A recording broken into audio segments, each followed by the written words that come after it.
Punjabi radio USA ਸੁਣ ਰਹੇ ਦੇਖ ਰਹੇ ਸਾਰੇ ਹੀ ਸਰੋਤਿਆਂ ਅਤੇ ਦਰਸ਼ਕਾਂ ਨੂੰ ਨਿੱਘੀ ਜੀ ਆਇਆਂ ਨੂੰ ਪਿਆਰ ਭਰੀ ਸਤਿ ਸ੍ਰੀ ਅਕਾਲ।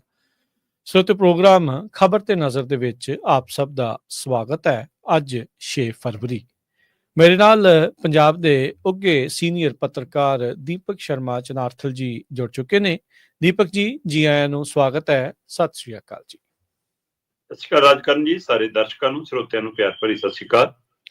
ਸਾਡੇ ਅੱਜ ਦੇ ਇਸ ਪ੍ਰੋਗਰਾਮ ਨੂੰ ਤੁਹਾਡੇ ਸਾਰਿਆਂ ਤੱਕ ਪਹੁੰਚਾਉਣ 'ਚ ਸਹਿਯੋਗ ਕਰਦੇ ਨੇ ਖਾਲਸਾ ਇੰਸ਼ੋਰੈਂਸ ਏਜੰਸੀ, ਜਿਨ੍ਹਾਂ ਦੇ ਕੋਲੋਂ ਹਰ ਇੱਕ ਤਰੀਕੇ ਦੇ ਇੰਸ਼ੋਰੈਂਸ ਕਰਵਾ ਸਕਦੇ ਹੋ। ਇੰਸ਼ੋਰੈਂਸ ਬਾਰੇ ਪਤਾ ਕਰਨ ਲਈ ਕਾਲ ਕਰ ਸਕਦੇ ਹੋ 408-272-2500।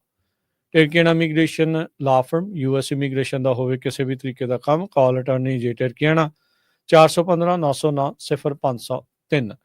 Gurdeep Singh Virdi Clovis, Mandeep Singh, Sandeep Kaur San Jose, Jind Kaur, Anayat Kaur Bakersfield, Mahinder Singh, Mahinder Kaur Mattu Yuba City, Amrik Singh Atwal, Jarnail Singh Yuba City ਤੇ ਸਿਆਟਲ ਤੋਂ ਜਰਨੈਲ ਸਿੰਘ। ਇਹਨਾਂ ਸਾਰਿਆਂ ਦਾ ਧੰਨਵਾਦ। ਜੇ ਤੁਸੀਂ ਵੀ ਇਸ ਪ੍ਰੋਗਰਾਮ ਨੂੰ ਸਪਾਂਸਰ ਕਰਨਾ ਚਾਹੁੰਦੇ ਹੋ, ਸਹਿਯੋਗ ਕਰ ਸਕਦੇ ਹੋ 408-272-5200 ਦੇ ਉੱਤੇ, 408-272-5200 ਦੇ ਉੱਤੇ। ਦੀਪਕ ਜੀ, ਅੱਜ ਜਿਹੜੀਆਂ ਖਬਰਾਂ ਦਾ ਕਿਤੇ ਨਾ ਕਿਤੇ ਰੁੱਖ ਅਮਰੀਕਾ ਤੋਂ ਡਿਪੋਰਟ ਹੋਈ ਜਿਹੜੀ ਫਲਾਈਟ ਆ, ਉਸ ਦੇ ਨਾਲ ਵੱਖ-ਵੱਖ ਪਹਿਲੂਆਂ ਤੋਂ ਆਪਾਂ ਜਿਹੜੀ ਆ ਨਜ਼ਰਸਾਨੀ ਜਿਹੜੀ ਉਹ ਕਰਨ ਦੀ ਕੋਸ਼ਿਸ਼ ਜਿਹੜੀ ਉਹ ਕਰਾਂਗੇ। ਪੰਜਾਬ ਦਾ ਵੀ ਕਿਉਂਕਿ ਮੁੱਦਾ ਇਸ ਦੇ ਵਿੱਚ ਨਾਲ ਹੀ ਆ, ਜੁੜਿਆ ਹੀ ਆ। ਪੰਜਾਬੀ ਆਏ ਆ ਤਾਂ ਪੰਜਾਬ ਬਹੁਤ ਜ਼ਿਆਦਾ ਉਸ ਦੇ ਵਿੱਚ ਕਹਿ ਲਓ ਵੀ ਬਦਨਾਮ ਕਰਨ ਦੀ ਵੀ ਉਸ ਦੇ ਵਿੱਚ ਉਸ ਨੂੰ ਕੋਸ਼ਿਸ਼ ਹੋਈ ਆ। ਹੋਰ ਕਈ ਪਹਿਲੂ ਨੇ, ਹੋਰ ਕਈ ਇਹਦੇ ਐਂਗਲਸ ਨੇ, ਉਸ ਤੇ ਗੱਲ ਕਰਦੇ ਹਾਂ। ਸ਼ੁਰੂਆਤ ਕਰ ਲੈਂਦੇ ਹਾਂ।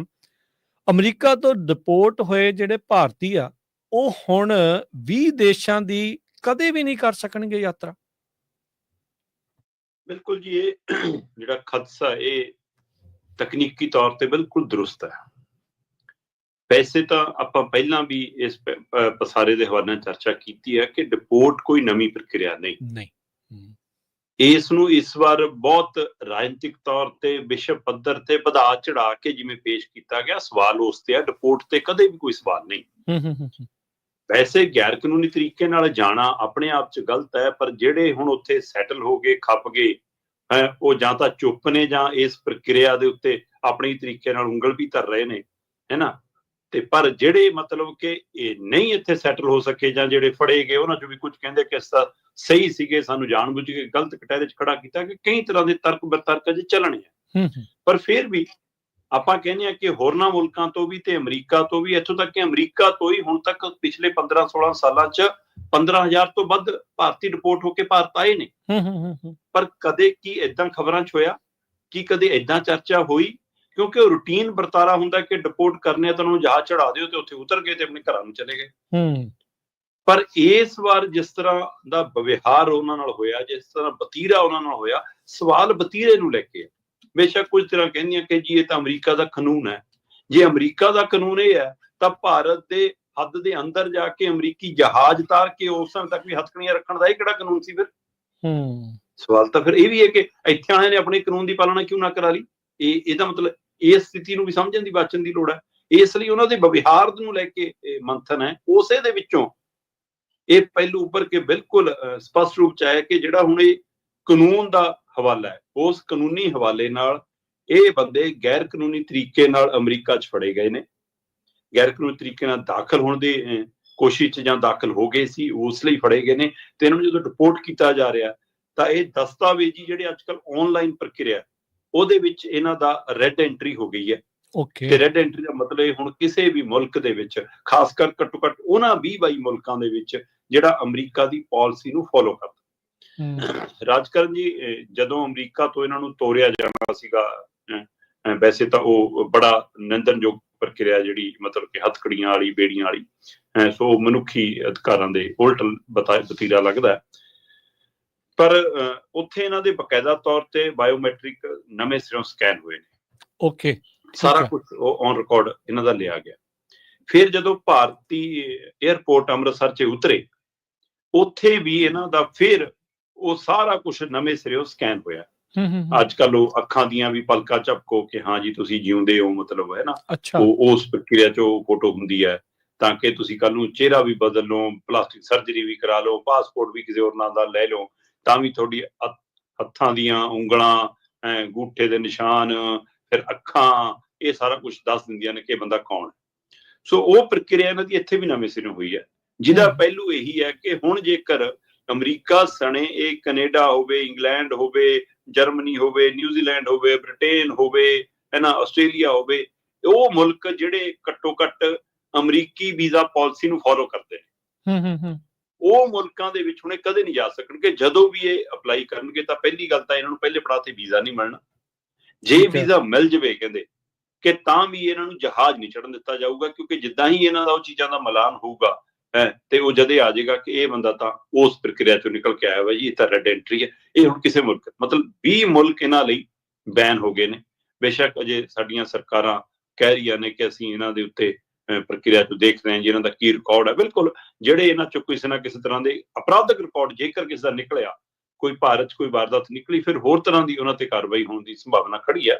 ਪਰ ਪਹਿਲੀ ਪ੍ਰਕਿਰਿਆ 'ਚ ਸਪਸ਼ਟ ਹੈ। ਮੈਂ ਕੁਝ ਮਾਹਿਰਾਂ ਦੀ, ਰਿਟਾਇਰਡ ਡੀਜੀਪੀ ਨੇ ਵਿਕਰਮ ਸਿੰਘ, ਉਹਨਾਂ ਦੇ ਹਵਾਲੇ ਨਾਲ, ਜਾਂ ਸੁਪਰੀਮ ਕੋਰਟ ਦੇ ਸੀਨੀਅਰ ਵਕੀਲ ਨੇ ਵਿਰਾਗ ਗੁਪਤਾ, ਉਹਨਾਂ ਦੇ ਹਵਾਲੇ ਨਾਲ ਇਸ ਆਧਾਰ ਤੇ ਗੱਲ ਕਰ ਰਿਹਾ ਕਿ ਉੱਥੋਂ ਇਹ ਜਾਣਕਾਰੀਆਂ, ਉਹਨਾਂ ਦੇ ਹਵਾਲੇ ਨਾਲ ਜਾਣਕਾਰੀਆਂ ਆ ਰਹੀਆਂ ਨੇ ਕਿ ਹੁਣ ਘੱਟੋ ਘੱਟ ਅਮਰੀਕਾ ਸਣੇ 20 ਮੁਲਕਾਂ ਦੀ ਯਾਤਰਾ ਆਪਣੀ ਜ਼ਿੰਦਗੀ 'ਚ ਕਦੇ ਨਹੀਂ ਕਰ ਸਕਦੇ। ਜੀ ਜੀ, ਦੇਖੋ ਕਿੰਨਾ ਕੁਛ ਜਿਹੜਾ ਉਹ ਬਦਲ ਗਿਆ ਜੀ ਕੁਛ ਹੀ ਦਿਨਾਂ 'ਚ ਉਹਨਾਂ ਦੇ ਲਈ। ਲੱਖਾਂ ਰੁਪਈਏ ਵੀ ਜਿਹੜੇ ਉਹ ਗਏ, ਕੀ ਕੁਛ ਜਿਹੜਾ ਉਹਨਾਂ ਨੇ ਦੇਖਿਆ, ਤੇ ਹੁਣ ਕਈ ਥਾਵਾਂ ਦੇ ਉੱਤੇ ਜਿਹੜਾ ਉਹ ਕਾਂਟਾ ਵੀ ਫਿਰ ਸਕਦਾ। ਇਸੇ ਦੇ ਨਾਲ ਹੀ ਤਕਨੀਕੀ ਪ੍ਰਕਿਰਿਆ ਦੀ ਉਹ ਗੱਲ ਕਰਦੇ ਜਾਈਏ, ਕਈ ਕੁਛ ਇਸ ਚੀਜ਼ ਦੇ ਨਾਲ ਜਿਹੜਾ ਉਹ ਜੁੜਿਆ ਹੈ। ਹੌਲੀ ਹੌਲੀ ਪਰਤਾਂ ਜਿਹੜੀਆਂ ਇਸ ਦੀਆਂ ਖੁੱਲ ਰਹੀਆਂ ਆ। ਅਮਰੀਕਾ ਤੋਂ ਡਿਪੋਰਟ ਹੋਏ ਭਾਰਤੀ, ਇਹਨਾਂ ਨੂੰ ਕਹਿੰਦੇ 1 ਤੋਂ 7 ਸਾਲ ਤੱਕ ਦੀ ਸਜ਼ਾ ਵੀ ਹੋ ਸਕਦੀ ਹੈ। ਬਿਲਕੁਲ ਜੀ, ਵੈਸੇ ਤਾਂ ਰਾਜਕਰਨ ਜੀ ਇਹ ਉਮੀਦ ਕੀਤੀ ਜਾ ਰਹੀ ਹੈ ਕਿ ਭਾਰਤ ਸਰਕਾਰ ਵੀ, ਤੇ ਜਿਹੜੇ ਜਿਹੜੇ ਸੂਬਿਆਂ ਦੇ ਆਏ ਨੇ, ਸਭ ਤੋਂ ਵੱਧ ਗੁਜਰਾਤ ਦੇ ਆਏ ਨੇ, 33 ਨੇ। ਇੰਨੀ ਉਹ ਸੰਖਿਆ ਦੇ ਵਿੱਚ ਸਾਡੇ ਛੋਟੇ ਭਰਾ ਗਵਾਂਢੀ ਸੂਬਾ ਹਰਿਆਣਾ ਦੇ ਨੇ, ਉਹ ਵੀ 33 ਨੇ। ਪੰਜਾਬ ਦੇ 30 ਸੀਗੇ, ਹੈਨਾ, ਤੇ ਇਸੇ ਤਰ੍ਹਾਂ 2 ਚੰਡੀਗੜ੍ਹ ਪੰਜਾਬ ਦੀ ਰਾਜਧਾਨੀ ਤੋਂ ਸੀਗੇ, 32 ਇਹ ਹੈਗੇ ਨੇ। ਮਤਲਬ ਸੋ ਇਹ ਤਿੰਨੇ ਲਗਭਗ ਬਰਾਬਰ ਨੇ, ਤੋਂ ਮਹਾਰਾਸ਼ਟਰ ਤੇ ਯੂਪੀ ਦੇ ਵੀ ਸੀਗੇ। ਹੁਣ ਇੱਕ ਪਾਸੇ ਕੇਂਦਰ ਸਰਕਾਰ ਆ, ਉਹ ਇਸ ਮਸਲੇ ਨੂੰ ਕਿਵੇਂ ਲੈਂਦੀ ਹੈ, ਇਹਨਾਂ ਨੂੰ ਅਪਰਾਧੀਆਂ ਦੀ ਲਿਸਟ 'ਚ ਪਾਉਂਦੀ ਹੈ ਕਿ ਪੀੜਤ ਦੀ ਲਿਸਟ 'ਚ ਪਾਉਂਦੀ ਹੈ, ਹੈਨਾ, ਇਹ ਦੇਖਣ ਵਾਲੀ ਗੱਲ ਹੈ। ਕੀ ਉਹਨਾਂ ਨੂੰ ਦੁਬਾਰਾ ਸੈਟਲ ਕਰਨ ਦੀ ਕੋਸ਼ਿਸ਼ ਕਰਦੇ ਆ? ਕਿਉਂਕਿ ਕਾਨੂੰਨੀ ਪ੍ਰਕਿਰਿਆ ਤਾਂ ਕਾਨੂੰਨੀ ਪ੍ਰਕਿਰਿਆ, ਜਿਹੜਾ ਸਵਾਲ ਤੁਸੀਂ ਕਹਿ ਰਹੇ 1 ਤੋਂ 7 ਸਾਲ, ਅਜੇ ਤਾਂ ਪ੍ਰਕਿਰਿਆ ਇਹਨਾਂ ਦੇ ਘਰੇ ਨਵਾਂ ਕਲੇਸ਼ ਖੜਾ ਹੋਣਾ ਨਾ। ਕਿਉਂਕਿ ਕਿਸੇ ਨੇ, ਭਰਾ ਨੇ ਪੈਸੇ ਦਿੱਤੇ ਹੋਣੇ, ਕਿਸੇ ਦੇ ਪਿਓ ਨੇ ਦਿੱਤੇ ਹੋਣੇ, ਕਿਸੇ ਨੇ ਜ਼ਮੀਨ ਵੇਚੀ ਹੋਣੀ, ਕਿਸੇ ਨੇ ਗਹਿਣੇ ਧਰੀ ਹੋਣੀ, ਕਿਸੇ ਨੇ ਲੋਨ ਲਿਆ ਹੋਣਾ, ਕਿਸੇ ਨੇ ਬੈਂਕ ਤੋਂ ਲਿਆ ਹੋਣਾ, ਕਿਸੇ ਨੇ ਰਿਸ਼ਤੇਦਾਰ ਤੋਂ ਲਿਆ, ਕਿਸੇ ਨੇ ਆੜ੍ਹਤੀ ਤੋਂ ਫੜਿਆ ਹੋਣਾ। ਹੁਣ ਕੱਲ ਨੂੰ ਉਹ ਮਸਲਾ ਕਿਵੇਂ ਨਿਬੜੂਗਾ? ਪੈਸੇ ਮੁੜਨ ਦੀ ਆਸ ਨਹੀਂ, ਕੀ ਉਹ ਕੋਈ ਕਾਨੂੰਨੀ ਕਾਰਵਾਈ ਕਰਾ ਦੇਣਗੇ, ਕੋਈ ਸ਼ਿਕਾਇਤ ਕਰ ਦੇਣਗੇ, ਕੋਈ ਕੁਰਕ ਹੋ ਜਾਊਗਾ, ਕੀ ਹੋ ਜਾਊਗਾ? ਬਹੁਤ ਪਸਾਰੇ ਨੇ। ਇਸੇ ਲਈ ਅਸੀਂ ਕਹਿੰਦੇ ਹਾਂ ਕਿ ਕੋਈ ਵੀ ਕੰਮ ਜਾਇਜ਼ ਕਰਨਾ ਚਾਹੀਦਾ ਹੈ। ਇਹ ਸਮਝਣ ਦੀ ਲੋੜ ਹੁੰਦੀ ਹੈ ਕਿ ਜੇ ਨਜਾਇਜ਼ ਕਰੋਗੇ ਅੱਜ, ਨਹੀਂ ਤਾਂ ਕੱਲ ਨੂੰ ਫੜੇ ਜਾਓਗੇ। ਤੁਸੀਂ ਜਿਹੜੇ ਪਹਿਲੇ ਸੈਟਲ ਹੋ ਗਏ, ਕਈ ਵਾਰ ਅਸੀਂ ਉਹਨਾਂ ਨੂੰ ਦੇਖ ਲੈਂਦੇ ਹਾਂ ਕਿ ਚਲੋ ਉਹਨਾਂ ਨੂੰ ਕੁਛ ਨਹੀਂ ਹੋਇਆ, ਸਾਨੂੰ ਵੀ ਕੁਛ ਨਹੀਂ ਹੋਊਗਾ। ਅਜੇ ਵੀ ਇਹ ਕੰਮ ਰੁਕ ਨਹੀਂ ਰਿਹਾ। ਇਹ ਸਾਰੀ ਇਹੋ ਜਿਹੇ ਕਾਰਵਾਈ ਦੇ ਬਾਵਜੂਦ ਵੀ ਇਹ ਬਿਲਕੁਲ ਗਲਤ ਤਰੀਕਾ ਜਿਹੜਾ ਚੂਜ਼ ਕੀਤਾ ਜਾਂਦਾ। ਪਰ ਹੁਣ ਜਦੋਂ ਇਹ ਉੱਥੋਂ ਸਾਰਾ ਕੁਝ ਗਵਾ ਕੇ ਆ ਗਏ, ਕਈਆਂ ਦੀ ਤਾਂ ਉੱਥੇ ਜਾਇਦਾਦਾਂ ਵੀ ਬਣ ਗਈਆਂ ਸੀ, ਉੱਥੇ ਵੀ ਉਹਨਾਂ ਨੇ ਕੋਈ ਨਾ ਕੋਈ ਰਹਿਣ ਬਸੇਰੇ, ਕੋਈ ਨਾ ਕੋਈ ਟਿਕਾਣਾ ਕੁਛ ਕਰ ਲਿਆ ਸੀ। ਉਹਦਾ ਕੀ ਬਣੂਗਾ ਜੇ ਤਾਂ ਉਹ ਨਹੀਂ ਪਤਾ, ਇੱਧਰ ਕਿਵੇਂ ਤਾਰਨਾ ਉਹ ਨਹੀਂ ਪਤਾ। ਪਰ ਹੁਣ ਕਾਨੂੰਨੀ ਪ੍ਰਕਿਰਿਆ ਦੇ ਹਵਾਲੇ ਨਾਲ ਜੇਕਰ ਉਸ ਤਹਿਤ ਸਰਕਾਰ ਅੱਗੇ ਵੱਧਦੀ ਆ, ਤਾਂ ਇਹਨਾਂ ਬੰਦਿਆਂ ਨੂੰ ਜਿਹੜੇ ਰਿਪੋਰਟ ਹੋ ਕੇ ਨੇ 1 ਤੋਂ 7 ਸਾਲ ਤੱਕ ਦੀ ਸਜ਼ਾ ਹੋ ਸਕਦੀ ਹੈ। ਹੁਣ ਮੈਂ ਇਹੀ ਜਿਹੜੀ ਮੈਂ ਗੱਲ ਕਰ ਰਿਹਾ ਡੀਜੀਪੀ ਵਿਕਰਮ ਸਿੰਘ ਤੇ ਸੁਪਰੀਮ ਕੋਰਟ ਦੇ ਵਕੀਲ ਚਿਰਾਗ, ਮੈਂ ਇਹਨਾਂ ਦੇ ਹਵਾਲੇ ਨਾਲ ਦੱਸਣਾ ਚਾਹੁੰਦਾ, ਜਿਹੜੀਆਂ ਰਿਪੋਰਟ ਦੇ ਹਵਾਲੇ ਨਾਲ ਉਹ ਕਹਿੰਦੇ ਕਿ ਪਹਿਲੀ ਗੱਲ ਤਾਂ ਇਹ ਹੈ ਕਿ ਜੇਕਰ ਇਹਨਾਂ ਬੰਦਿਆਂ ਨੇ ਭਾਰਤ ਤੋਂ ਕਿਸੇ ਵੀ ਮੁਲਕ ਦਾ ਜਾਇਜ਼ ਵੀਜ਼ਾ ਲਿਆ, ਠੀਕ ਹੈ, ਉੱਥੋਂ ਇਹ ਫਿਰ ਡੋਂਕੀ ਰੂਟ ਰਾਹੀਂ ਅਮਰੀਕਾ ਗਏ ਨੇ, ਫਿਰ ਕ੍ਰਾਈਮ, ਫਸਟ ਕ੍ਰਾਈਮ ਅਮਰੀਕਾ ਦੀ ਧਰਤੀ ਤੇ ਹੈ, ਭਾਰਤ ਦੀ ਧਰਤੀ ਤੇ ਨਹੀਂ ਹੋਇਆ। ਓਕੇ, ਫਿਰ ਇੱਥੋਂ ਮੰਨ ਲਓ ਦੁਬਈ ਦਾ ਲੈ ਲਿਆ, ਕੈਨੇਡਾ ਦਾ ਲੈ ਲਿਆ, ਤੁਰਕੀ ਦਾ ਲੈ ਲਿਆ, ਹੈਨਾ, ਕਿਸੇ ਹੋਰ ਦਾ, ਗ੍ਰੀਸ ਦਾ ਲੈ ਲਿਆ, ਫਿਰ ਏਦਾਂ ਕਿਸੇ ਉੱਥੋਂ ਗਾਂਹ ਗਏ ਨੇ, ਫਿਰ ਤਾਂ ਇਹਦਾ ਮਤਲਬ ਭਾਰਤ ਦੀ ਧਰਤੀ ਤੇ ਕੋਈ ਕ੍ਰਾਈਮ ਨਹੀਂ ਹੋਇਆ। ਇੱਥੋਂ ਦਾ ਵੀਜ਼ਾ ਸੀ, ਉੱਥੇ ਲਈ ਗਏ ਨੇ, ਅੱਗੇ ਜੇ ਗਏ ਨੇ ਤਾਂ ਅਮਰੀਕਾ ਦੀ ਧਰਤੀ ਕਰਾਂਗੇ, ਫਿਰ ਕੋਈ ਕੇਸ ਨਹੀਂ ਬਣਦਾ। ਹਾਂ, ਜਿਹੜੇ ਏਜੰਟਾਂ ਰਾਹੀਂ ਗਏ ਨੇ, ਉਹ ਏਜੰਟ ਮਤਲਬ ਕਿ ਉਹ ਜੋ ਅੱਜ ਕੱਲ੍ਹ ਉਹਨਾਂ ਦੀ ਬ੍ਰਾਂਚ ਹਰੇਕ ਮੁਲਕ 'ਚ ਖੁੱਲੀ ਹੈ ਨਾ, ਖੁੱਲੀ ਹੈ ਜੀ, ਖੁੱਲੀ। ਇੱਥੋਂ ਚਾਹੇ ਉਹ ਕੈਨੇਡਾ ਗਏ, ਚਾਹੇ ਇੱਥੋਂ ਉਹ ਤੁਰਕੀ ਗਏ, ਚਾਹੇ ਦੁਬਈ ਗਏ, ਜੇਕਰ ਫਿਰ ਉਹਨਾਂ ਦੇ ਹੀ ਕਨੈਕਸ਼ਨ ਰਾਹੀਂ ਉਹ ਅੱਗੇ ਜਾ ਰਹੇ ਨੇ, ਤੇ ਕੱਲ ਨੂੰ ਇਹ ਕਨੈਕਸ਼ਨ ਫੜਿਆ ਜਾਂਦਾ, ਇਹ ਚੇਨ ਫੜੀ ਜਾਂਦੀ ਹੈ ਕਿ ਆਹ ਏਜੰਟ ਸੀ, ਇਹਦੇ ਸੰਪਰਕ ਸੀ, ਉਹਦੇ ਰਾਹੀਂ ਇਹ ਗਏ ਨੇ, ਫਿਰ ਇਹ ਮਨੁੱਖੀ ਤਸਕਰੀ ਵਾਲਾ ਕੇਸ ਦੇ ਵਿੱਚ ਘਿਰ ਜਾਣਗੇ, ਹਿਊਮਨ ਟ੍ਰੈਫਿਕਿੰਗ, ਫਿਰ ਉਹ ਮਸਲਾ ਇਹਨਾਂ ਤੇ ਬਣਦਾ। ਇਸ ਤੋਂ ਗਾਂ 4 ਮੁੱਖ ਪਹਿਲੂ ਨੇ ਜਿਹੜੇ ਕਾਨੂੰਨੀ ਪ੍ਰਕਿਰਿਆ 'ਚ ਫਸ ਸਕਦੇ ਨੇ। ਰਾਜਕਰਨ ਜੀ, ਕਈ ਵਾਰ ਇਹ ਹੁੰਦਾ ਕਿ ਏਜੰਟ ਹੈ ਨਾ ਭੇਜਣ ਵਾਲੇ ਤੁਹਾਨੂੰ ਇੰਨਾ ਪੜ੍ਹਾ ਲਿਖਾ ਕੇ ਭੇਜਣ, ਜਿਵੇਂ ਅਦਾਲਤ ਦੇ ਵਿੱਚ ਤੁਸੀਂ ਸੱਚ ਵੀ ਬਿਆਨ ਕਰਨਾ ਹੁੰਦਾ ਤਾਂ ਵਕੀਲਾਂ ਦੀ ਭਾਸ਼ਾ 'ਚ ਕਰਨਾ ਪੈਂਦਾ, ਉਹ ਉਵੇਂ ਸਮਝਾਉਂਦੇ ਨੇ ਕਿ ਇਹ ਬੋਲਣਾ ਹੈ, ਆਹੀ ਤਰੀਕ ਕਹਿਣੀ ਹੈ, ਤਰੀਕਾਂ ਵੀ ਰਟਾ ਦਿੰਦੇ ਨੇ ਰੂਟੀਨ 'ਚ, ਚਾਹੇ ਤੁਹਾਨੂੰ ਤਰੀਕ ਯਾਦ ਨਾ ਹੋਵੇ, ਮਸਲਾ ਸਾਰਾ ਪਤਾ ਹੁੰਦਾ ਹੈ ਨਾ। ਇਹ ਉਸੇ ਤਰ੍ਹਾਂ ਦਾ ਕਹਿੰਦੇ ਕਿ ਕਈਆਂ ਨੂੰ ਇਹ ਕਹਿ ਦਿੱਤਾ ਜਾਂਦਾ ਕਿ ਉੱਥੇ ਜਾਂਦੇ ਹੀ ਸਭ ਤੋਂ ਪਹਿਲਾਂ ਤੁਸੀਂ ਆਪਣੀ ਆਇਡੈਂਟੀਟੀ ਖਤਮ ਕਰਨੀ ਹੈ, ਕੋਈ ਦਸਤਾਵੇਜ਼ ਨਾ ਤੁਹਾਡੇ ਕੋਲੋਂ ਮਿਲ ਜਾਵੇ, ਕੋਈ ਕਾਗਜ਼ ਨਾ ਮਿਲ ਜਾਵੇ, ਪਾਸਪੋਰਟ ਵੀ ਫਾੜ ਦਿਓ, ਆਹ ਵੀ ਫਾੜ ਦਿਓ, ਉਹ ਵੀ ਫਾੜ ਦਿਓ, ਕਾਮਨ ਚੀਜ਼। ਸੋ ਜੇ ਭਾਰਤੀ ਪਾਸਪੋਰਟ ਇਹਨਾਂ ਕੋਲੋਂ ਨਹੀਂ ਹੋਇਆ, ਸਿਰਫ ਇਹ ਦਸਤਾਵੇਜ਼ੀ ਆਧਾਰ ਤੇ, ਕਿਉਂਕਿ ਪਛਾਣ ਭਾਰਤ ਸਰਕਾਰ ਨੇ ਕਰਾਈ ਹੈ ਕਿ ਹਾਂ ਸਾਡੇ ਹੀ ਨੇ, ਹਾਂਜੀ, ਹੁਣ ਕੀ ਉਹਨਾਂ 'ਚ ਪਾਸਪੋਰਟ ਸੀ ਜਾਂ ਨਹੀਂ, ਜਿਨ੍ਹਾਂ ਕੋਲ ਜੇਕਰ ਇਹੋ ਜਿਹਾ ਵੀ ਕੋਈ ਪਹਿਲੂ ਨਿਕਲਿਆ ਕਿ ਉਹਨਾਂ ਨੇ ਪਾਸਪੋਰਟ ਫਾੜਿਆ ਹੋਇਆ, ਉਹਨਾਂ ਕੋਲ ਇਹ ਨਹੀਂ ਹੈਗਾ, ਤਾਂ ਉਹ ਵੀ ਉਹਨਾਂ ਦੇ ਖਿਲਾਫ ਕਾਨੂੰਨੀ ਕਾਰਵਾਈ ਬਣਦੀ ਹੈ ਕਿ ਤੁਸੀਂ ਭਾਰਤ ਦਾ ਇਸ ਪੱਧਰ ਦਾ ਡਾਕੂਮੈਂਟ ਨੂੰ ਕਿਉਂ ਨਸ਼ਟ ਕੀਤਾ, ਹੈ ਨਾ। ਇਸ ਮਸਲੇ 'ਚ ਫਸਦੇ। ਫਿਰ ਦੂਸਰਾ ਇਹਦੇ ਵਿੱਚ ਹੈਗਾ ਕਿ ਜੇ ਤੁਸੀਂ ਮੰਨ ਲਓ ਕਿਸੇ ਮੁਲਕ 'ਚ ਗਏ ਹੋ, ਤਾਂ ਇੱਥੋਂ ਹੀ ਜੇ ਗੈਰ ਕਾਨੂੰਨੀ ਤਰੀਕੇ ਨਾਲ ਗਏ ਹੋ, ਤੁਸੀਂ ਮੰਨ ਲਓ ਵਾਇਆ ਨੇਪਾਲ ਚਲੇ ਗਏ ਜੀ, ਕਿਸੇ ਹੋਰ ਮੁਲਕ ਚਲੇ ਗਏ, ਵੀਜ਼ਾ ਬਿਨਾਂ ਲਏ ਕਿਤੇ ਲੰਘ ਗਏ, ਇਸ ਤਰੀਕੇ ਦਾ ਇੱਥੋਂ ਹੀ ਤੁਸੀਂ ਗੈਰ ਕਾਨੂੰਨੀ ਤਰੀਕੇ ਨਾਲ ਹੱਦ ਪਾਰ ਕੀਤੀ ਹੈ ਭਾਰਤ ਦੀ, ਫਿਰ ਤੁਹਾਡੇ ਤੇ ਕਾਰਵਾਈ ਬਣਦੀ ਆ।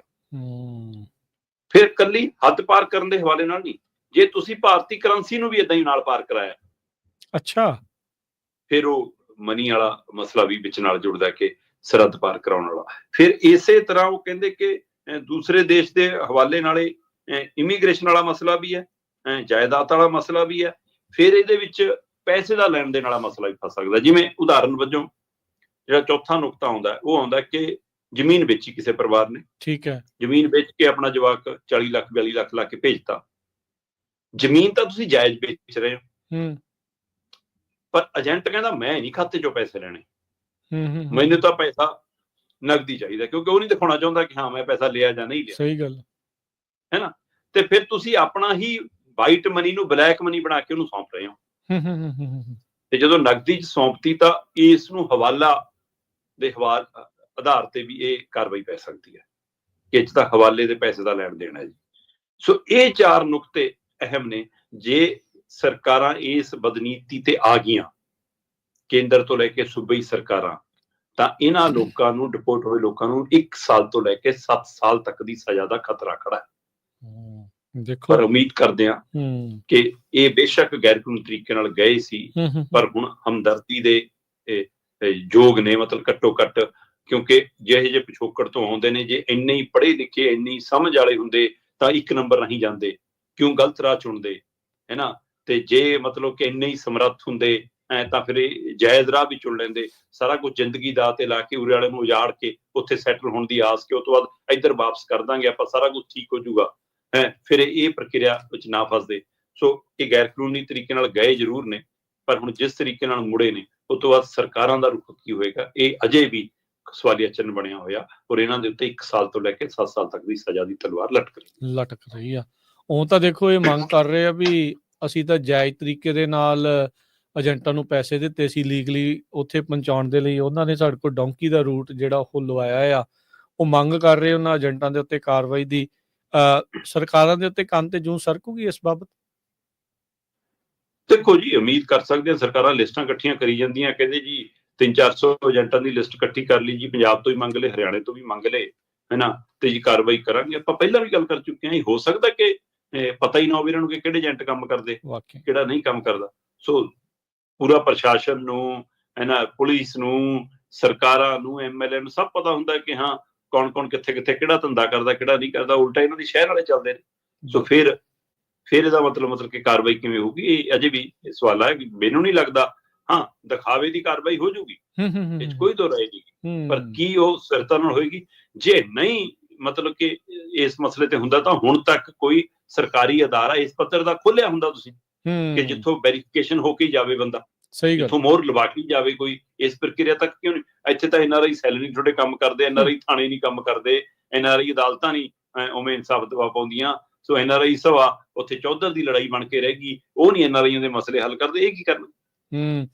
ਅੱਛਾ, ਨਾਲੇ ਇੱਕ ਹੋਰ ਐਂਗਲ ਦੀਪਕ ਜੀ ਇਹਦੇ ਵਿੱਚ ਇਹ ਵੀ ਆ, ਹੁਣ ਜਿਹੜੇ ਕਹਿੰਦੇ ਵੀ ਕੋਈ ਭਗੌੜੇ ਆ, ਕੋਈ ਪੀਓ ਆ, ਕੋਈ ਇਹ ਆ, ਕੋਈ ਉਹ ਆ, ਉਹ ਪਾਸਪੋਰਟ ਤਾਂ ਫਿਰ ਉੱਥੋਂ ਹੀ ਬਣਾ ਕੇ ਜਿਹੜਾ ਹੁਣ ਨਿਕਲਦੇ ਆ। ਉਹ ਪਾਸਪੋਰਟ ਬਣਾਉਣ ਵਾਲਾ ਅਦਾਰਾ ਵੀ ਤੁਹਾਡਾ ਆਪਣਾ ਆ, ਸਰਕਾਰੀ ਆ, ਫਿਰ ਉਹ ਵੀ ਬਣੀ ਜਾਂਦੇ ਆ। ਹੁਣ ਤੁਸੀਂ ਆਪ ਹੀ ਲਾ ਲਓ, ਹਿਸਾਬ ਲਾ ਲਓ ਵੀ ਹੱਦ ਇਹਨਾਂ ਦੀ ਕਿੱਥੇ ਤੱਕ ਮਚੀ ਹੋਈ ਹੈ। ਬਿਲਕੁਲ ਬਿਲਕੁਲ ਜੀ, ਅਗਲੀ ਦੀਪਕ ਜੀ ਗੱਲ ਕਰਦੇ ਆ, ਡਿਪੋਰਟ ਹੋਈ ਫਲਾਈਟ ਦਾ ਜਿਹੜਾ ਮੁੱਦਾ ਆ, ਭਾਰਤ ਦੇ ਸੰਸਦ ਦੇ ਵਿੱਚ ਵੀ ਗੂੰਜਿਆ, ਹੋਇਆ ਪੂਰਾ ਹੰਗਾਮਾ। ਜੈ ਸ਼ੰਕਰ ਨੇ ਜਵਾਬ ਦੇ ਵਿੱਚ ਕਹਿੰਦੇ ਜਵਾਬ ਨਹੀਂ ਲੱਭਿਆ। ਬਿਲਕੁਲ ਜੀ, ਤੁਹਾਡੀ ਗੱਲ ਦਰੁਸਤ ਹੈ ਕਿ ਕਿਉਂਕਿ ਭਾਰਤ ਦੀ ਸੰਸਦ ਦੇ ਵਿੱਚ ਇਹ ਮੁੱਦਾ ਗੂੰਜਣਾ ਹੀ ਸੀਗਾ।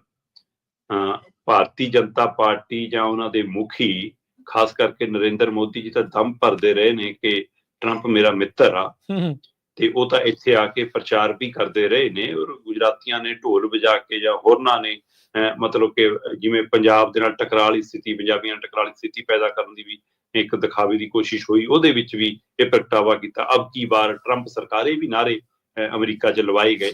ਸੋ ਉਹ ਸਾਰਾ ਵਰਤਾਰਾ ਕਿਤੇ ਨਾ ਕਿਤੇ ਇਹ ਪੈਦਾ ਕਰਦਾ ਕਿ ਫਿਰ ਇਸ ਨੂੰ ਸਹਿਜਤਾ ਨਾਲ ਕਿਉਂ ਨਹੀਂ ਨਜਿੱਠ ਸਕੀ ਭਾਰਤ ਸਰਕਾਰ।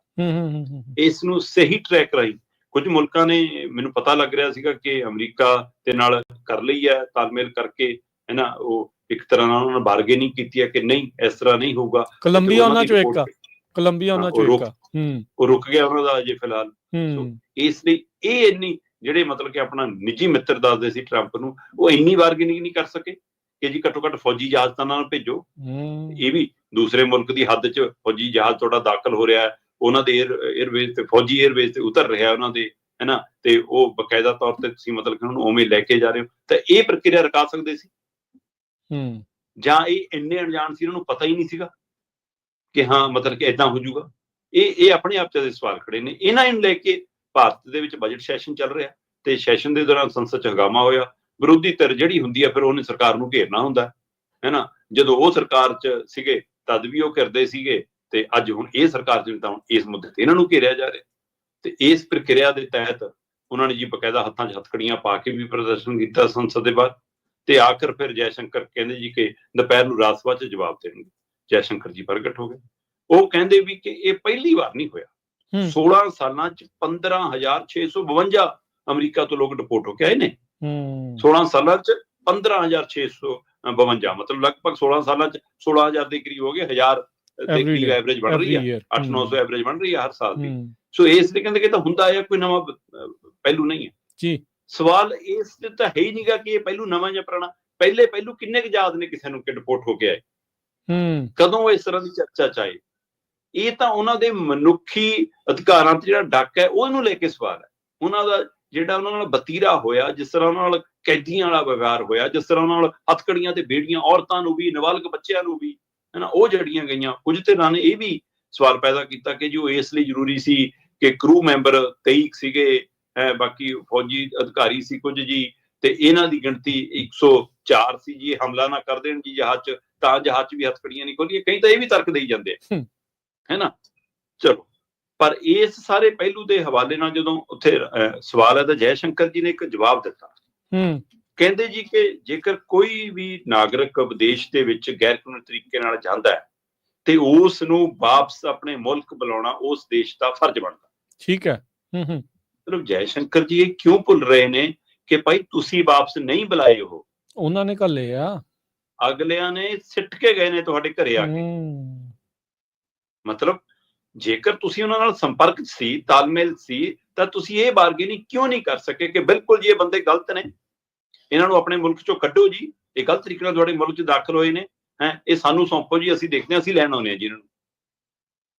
ਤੁਸੀਂ ਆਪਣਾ ਜਹਾਜ਼ ਉਪਲਬਧ ਕਰਾਉਂਦੇ, ਤੁਸੀਂ ਜੇ ਇੰਨਾ ਨਹੀਂ ਤਾਂ ਉਹਨੂੰ ਇੰਨਾ ਤਾਂ ਕਹਿੰਦੇ ਕਿ ਫੌਜੀ ਜਹਾਜ਼ ਦੀ ਬਜਾਏ ਸਧਾਰਨ ਜਹਾਜ਼ 'ਚ ਚੜਾ ਦਿਓ ਜੀ, ਸਾਡੇ ਕਰੂ ਮੈਂਬਰ ਹੋਣਗੇ, ਅਸੀਂ ਆਪਣੇ ਕਰੂ ਮੈਂਬਰ ਦੇ ਦਿੰਦੇ ਹਾਂ, ਸੋ ਅਸੀਂ ਭਾੜਾ ਦੇ ਦਿਆਂਗੇ। ਘੱਟੋ ਘੱਟ ਇਹ ਸਥਿਤੀ ਤੁਹਾਨੂੰ ਲੈ ਕੇ ਆਉਂਦੇ, ਕਿਉਂਕਿ ਜੇ ਉਹ ਅਮਰੀਕਾ 'ਚ ਗੈਰ ਕਾਨੂੰਨੀ ਨੇ ਤਾਂ ਤੁਸੀਂ ਤਾਂ ਹੀ ਉਹਨਾਂ ਨੂੰ ਲੈ ਕੇ ਰਹਿਣਾ ਕਿ ਤੁਹਾਡੇ ਮੁਲਕ ਦੇ ਨਾਗਰਿਕ ਨੇ, ਤੇ ਆਪਣੇ ਮੁਲਕ ਦੇ ਨਾਗਰਿਕ ਲਈ ਬਾਕੀ ਮੁਲਕ ਕਿਵੇਂ ਚਾਰਜੋਈ ਕਰਦੇ ਨੇ ਆਪਾਂ ਨੂੰ ਸਾਰਿਆਂ ਨੂੰ ਪਤਾ, ਤੇ ਭਾਰਤ ਉਹ ਚਾਰਜੋਈ ਕਿਉਂ ਨਹੀਂ ਕਰ ਸਕਿਆ? ਮੈਂ ਫੇਰ ਦੱਸ ਦਿਆਂ ਕਿ ਅਸੀਂ ਇਕੱਲੇ 30 ਪੰਜਾਬੀਆਂ ਦੀ ਗੱਲ ਨਹੀਂ ਕਰ ਰਹੇ, ਅਸੀਂ ਜਿਹੜੇ 'ਚ 33 ਗੁਜਰਾਤੀ ਸੀ, 33 ਹਰਿਆਣਵੀ ਸੀ, ਮਹਾਰਾਸ਼ਟਰ ਵਾਲੇ, ਯੂਪੀ ਵਾਲੇ ਸੀ, ਉਹਨਾਂ ਦੀ ਵੀ ਗੱਲ ਵਿੱਚੇ ਕਰ ਰਹੇ। ਇਹ ਵੀ ਯਾਦ ਰੱਖਿਓ ਜੀ।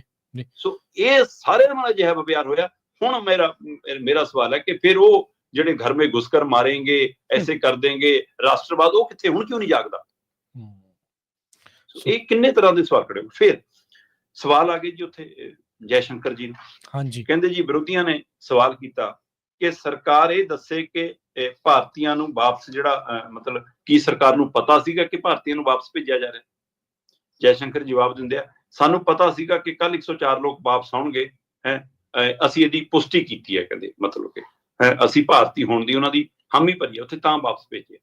ਅਗਲਾ ਸਵਾਲ ਹੈ, ਭਾਰਤੀ ਨਾਗਰਿਕਾਂ ਨੂੰ ਹੱਥਕੜੀ ਕਿਉਂ ਲਾਈ ਗਈ? ਇਸ ਗੱਲ ਤੇ ਕਹਿੰਦੇ ਕਿ ਤੁਹਾਡਾ ਕੀ ਕਹਿਣਾ?